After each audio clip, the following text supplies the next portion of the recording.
Student of class 12। कल हम लोग electric field of electric dipole पढ़े थे। जब उस पॉइंट पर जो पॉइंट डाइपोल के एक्सियल कंडीशन में वो था, मतलब एक्सिस पे था, डाइपोल के चार्जेस को मिलाने वाली लाइन पे था। आज हमको electric field of electric dipole at a point in equatorial plane of dipole पे पढ़ना है। मतलब ये हमारा अगर इलेक्ट्रिक डाइपोल है तो इसके लेंथ का परपेंडिकुलर बाइसेक्टर हम ड्रा करें, तो जहाँ पर ये परपेंडिकुलर बाइसेक्टर जाएगा, मतलब इस ये दोनों को इक्वली डिस्टर्ब करता है, डिवाइड करता है, इस पर एक पॉइंट पे लिया जाए जो यहाँ से r डिस्टेंस पे हो। तो इस पॉइंट पे इन दोनों के कारण Q माइनस Q के कारण इलेक्ट्रिक फील्ड यहाँ पर कितना होगा, ये आज डिस्कशन किया जाएगा। तो ये लिखा गया electric field of electric dipole at a point in equatorial plane of the dipole. ये जो पॉइंट है ये डाइपोल के इक्वेटोरियल प्लेन में सिचुएटेड है। कल जो P पॉइंट था वह डाइपोल के एक्सिस पे सिचुएटेड था। तो आज हम इसको डिराइव करेंगे। अब इसके लिए late AB be the electric dipole with center O। ये हमारा AB इलेक्ट्रिक डाइपोल है और इसका सेंटर O है, यानी पॉइंट इसका O है। And point P is in equatorial plane such that OP is equal to R। Point P इसके इक्वेटोरियल प्लेन पे है, मतलब इसको बाइसेक्ट करने वाली लाइन पे है, और इस तरह से कि O से P का डिस्टेंस R है। Let AB is equal to 2a, मान लेते हैं कि AB का लेंथ हमारा 2a है, और O मिड पॉइंट होने के नाते कारण OA OB के बराबर होगा, OA OB के बराबर होगा, और ये A के बराबर हो जाएगा। फिर आगे आपका इसमें कंडीशन है फ्रॉम ट्रायंगल। तो यहाँ तक ये कंडीशन ये बनाया जा रहा है कि हमारा AB इलेक्ट्रिक डाइपोल है जिसका मिड पॉइंट O है, AB का डिस्टेंस 2a है, ये मिड पॉइंट होने के नाते के कारण ये A है, ये A है, और P इक्वेटोरियल प्लेन पे इसके बाइसेक्टर पे परपेंडिकुलर बाइसेक्टर पे है, इस तरह से OB is equal to R है। अब इस ट्रायंगल को अगर ये एंगल थीटा हो जाए, ये एंगल थीटा हो जाए, तो दोनों आपस में इक्वल होंगे, क्योंकि ये परपेंडिकुलर बाइसेक्टर पे डिस्टेंस जब P होगा, ये डिस्टेंस इस डिस्टेंस के बराबर होगा। उस केस में जितना ये होगा उतना ये होगा। और अगर यहाँ से पैरेलल लाइन, इस बेस की लाइन पैरेलल ड्रा किया जाए तो एक्चुअली ये थीटा होगा, तो ये भी थीटा होगा, इसी तरह से ये भी थीटा होगा। तो यहाँ पर एक कंडीशन बनेगा।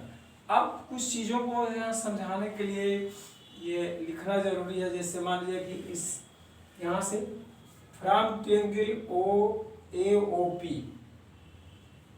एंड O ट्रायंगल OBP, ये AP हमारा इसके बराबर होगा, और ये किसके बराबर होगा, √a² + r²। क्यों कि ये दोनों ट्रायंगल एक दूसरे के कॉन्ग्रुएंट होंगे, ये डिस्टेंस इस डिस्टेंस के बराबर होगा, ये परपेंडिकुलर बाइसेक्टर है तो ये 90 डिग्री 90 डिग्री होगा, तो इस ट्रायंगल का ये हाइपोटेन्यूस होगा, और ये हाइपोटेन्यूस बेस के स्क्वायर और इस परपेंडिकुलर के स्क्वायर के रूट के इक्वल होता है, इसलिए AP is equal to BP is equal to √r² + a² लिखा जा रहा है। और दूसरा चीज कि इस ट्रायंगल से या इस ट्रायंगल से cos थीटा लिया जाता है। तो cos थीटा हमारा क्या होता है, बेस अपॉन हाइपोटेन्यूस। तो बेस हमारा ये आपका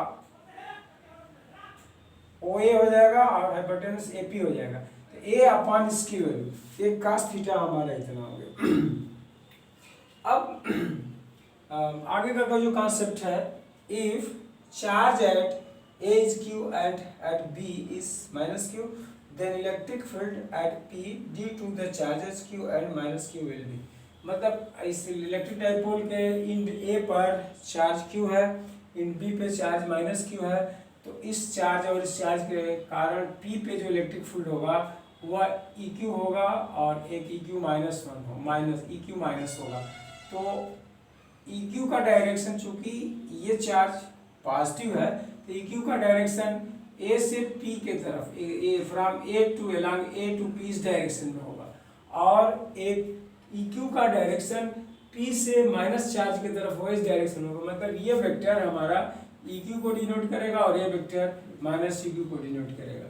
अब मान लीजिए कि ये वेक्टर है हमारा ई क्यू, तो इसका horizontal component E Q cos theta होगा और इसका हॉरिजॉन्टल कंपोनेंट भी E Q minus E Q cos theta होगा, जो इस डायरेक्शन में होंगे, इस डायरेक्शन में।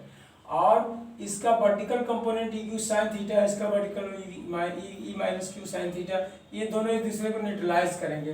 तो पी पे हमारा पॉइंट पी पे टोटल इलेक्ट्रिक फील्ड जो होगा वह E Q cos theta plus E minus Q cos theta के बराबर होगा। ये कंडीशन यहाँ पे। तो हम लोगों को यहाँ पे ये बताया जा रहा है कि ई क्यू कितना होगा, ई क्यू यहाँ पे ई क्यू 1/4πε0 क्यू अपान ए से पी की दूरी डिस्टेंस, इसका स्क्वायर लिया जाता है और ए पी की वैल्यू है हमारा ये, इसका स्क्वायर करेंगे तो रूट हट कर रहेगा 1/4πε0 Q upon R square plus A square. इसी तरह से ई माइनस क्यू भी 1/4πε0 Q upon R square plus A square, क्योंकि ये डिस्टेंस से डिस्टेंस दोनों बराबर है तो इस बार ई क्यू और ई माइनस क्यू दोनों की वैल्यू सेम आएगी।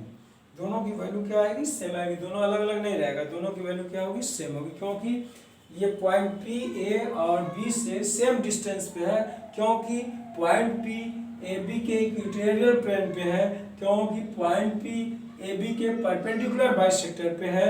तो जब ये डिस्टेंस इक्वल होगा और एक परपेंडिकुलर बाइसेक्टर है तो ये लाइन इस लाइन के बराबर होगा, उस केस में ई क्यू और ई माइनस क्यू की दोनों की वैल्यू सेम होगी। और then the total field at P will be, अब पी पर टोटल फील्ड हमारा क्या होगा, E is equal to E Q cos theta plus E minus Q cos theta हो जाएगा।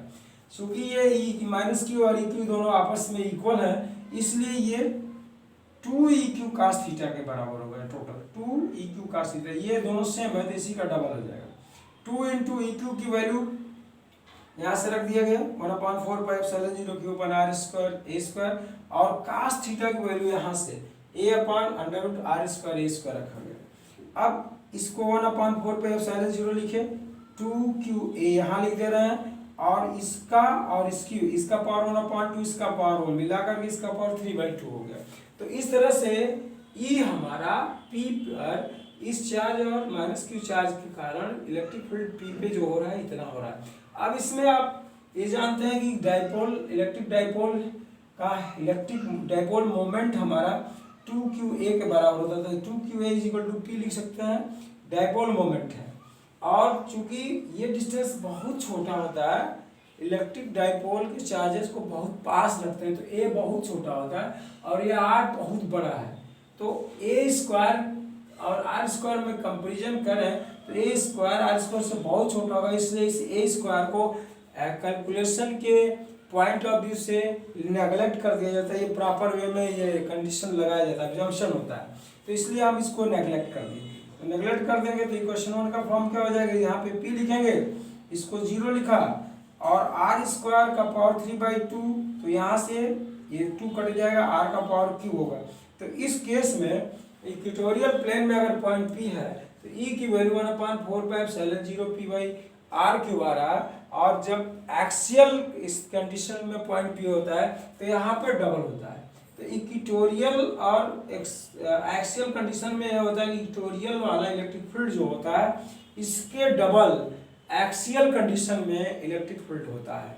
तो ये हमारे इलेक्ट्रिक फील्ड डाइपोल मोमेंट के लिए इतना हो रहा है। इलेक्ट्रिक फील्ड डाइपोल मोमेंट के कारण किस कंडीशन में, तो जब पॉइंट P दोनों ए बी के परपेंडिकुलर बाइसेक्टर पे हो, या हम कहें कि ये इक्वेटोरियल प्लेन में हो, तो उस केस में हमारा इलेक्ट्रिक फील्ड E जो होगा ये 1/4πε0 p/r³ हो रहा है, और एक्सियल स्टेज में इसकी वैल्यू यहाँ पे 2 आई थी, 2p/r³ आई थी। तो ये हम इस चीज़ को रिमेम्बर करेंगे और फाइंड आउट करेंगे, और इसको ये इम्पॉर्टेंट नोट करेंगे।